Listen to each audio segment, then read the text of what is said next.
தாய் தமிழ் உறவுகளுக்கு வணக்கம். திராவிடம் என்ற சொல் பழைய சொல். அதில் எந்த மாற்று கருத்தும் கிடையாது. ஆனால் அது எந்த மொழி சொல் என்றுதான் பார்க்க வேண்டும். திராவிடம் என்பது வடமொழி சொல். திராவிடம் குறித்து திராவிட சிசு என்ற நூலில் ஆதிசங்கரர் குறிப்பிட்டுள்ளார்.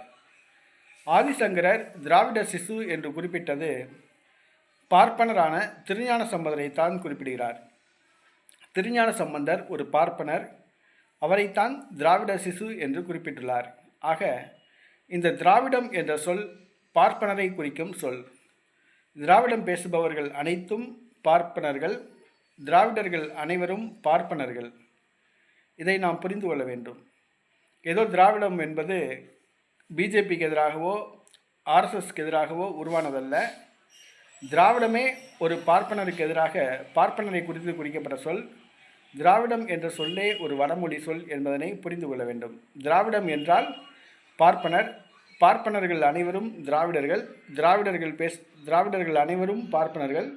திராவிடம் பேசுபவர்கள் பார்ப்பனர்கள். திராவிடத்தை ஆதரிப்பவர்கள் பார்ப்பனர்கள். திராவிட இனம் பார்ப்பன இனம்.